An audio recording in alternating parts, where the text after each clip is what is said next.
In our menu driven project series, this is the fourth number video where we are going to learn how we can specify tick sign or how we can show the user that which option is activated. For example, if you go to Visual Basic editor, Visual Basic window, there is a help menu. In help menu you check, oh sorry, there is window menu. In window menu you check there is project 1, project 2. Project 1, form 1, then this is code. So which window is activated now? This window. Fine, because there is a tick sign. So that is what we want to specify for our program as well, so that we can know at present which option or which menu option is activated, which item is activated. Okay, so without wasting time, let's start. So clicking on color, back color, cyan. So click on cyan. So if I'm clicking on cyan, cyan is working, and that should be a tick sign with cyan. That should be a tick sign appear with cyan. Fine. So where it will appear? Where it will appear? Now in this place there will be a tick sign. So cyan. So click on cyan, coming back. Now how can I write code for it? What is the name of that cyan? You can check from here, student. It is written MCYA. Understood? Now the name has what importance?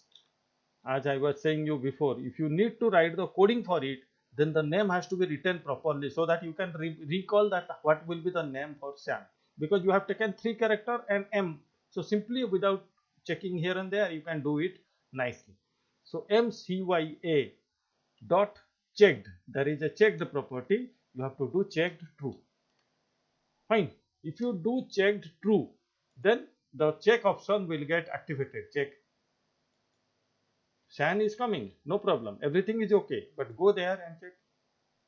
See, there is a tick sign. Now let's do for yellow and white. Okay, so you go to editor, go to the design, yellow. Now we can click here. What we can write? MYEL dot checked equal to what? True. So now you check yellow is coming or not. Yes. Now check that there is tick. Now let's check cyan. Cyan is coming. So now check.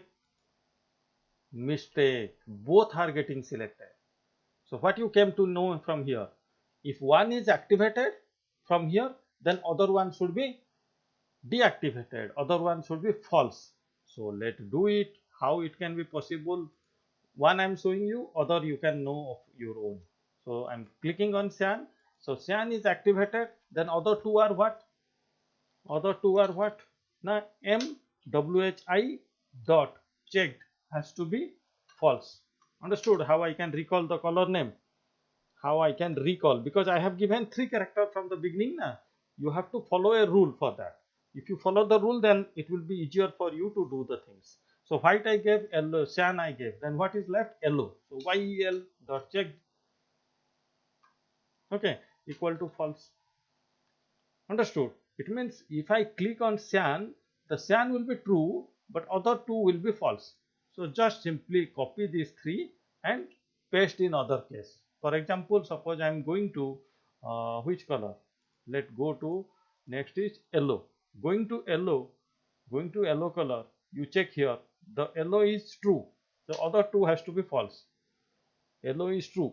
So other two has to be false. So yellow get repeated. I am removing, and here also here false is written already. So this only I have to make it false. Now same way you go to white and do the same thing. Hope all of you understood and can do them nicely. So white has to be true and other two has to be false. Okay, same way you can do for the other menus, other options. So I am just doing and showing you. Now let's check. I have completed. Let's check. Foreground color blue. So no doubt the blue color is coming, but there is a tick again in blue color. So let's change with other colors, green. So see, disappear. The blue get disappear and green is activated. Same way, simultaneously we can choose the background color also, yellow. So check now.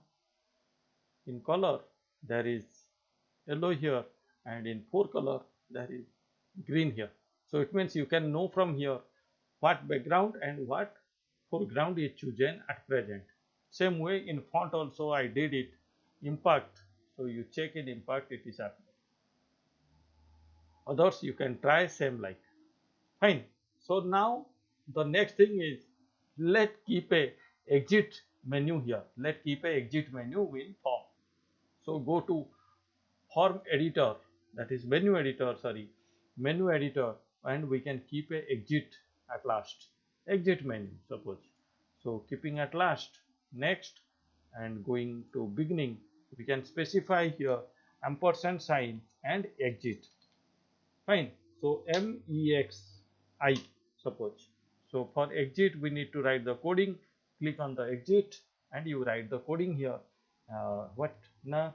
It is form1 dot visible, form1 dot visible equal to false. Visible equal to false. Visible equal to false means what?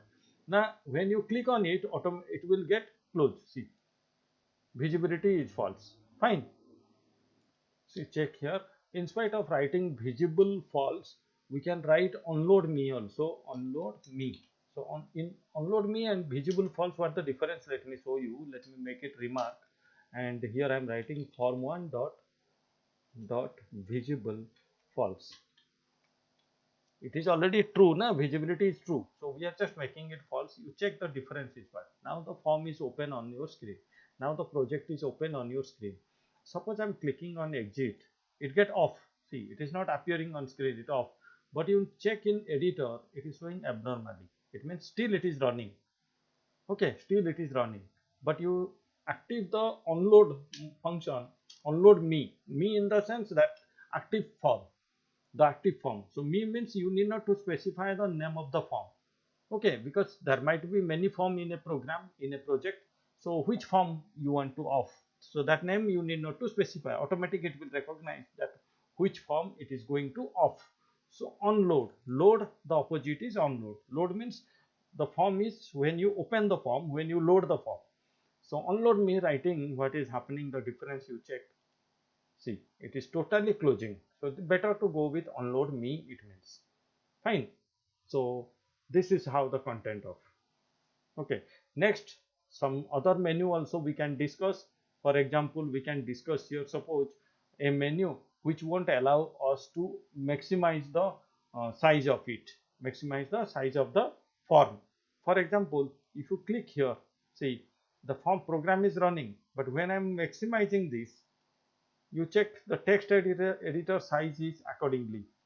The text editor size is staying as it is. It is not increasing. It should increase. Nah?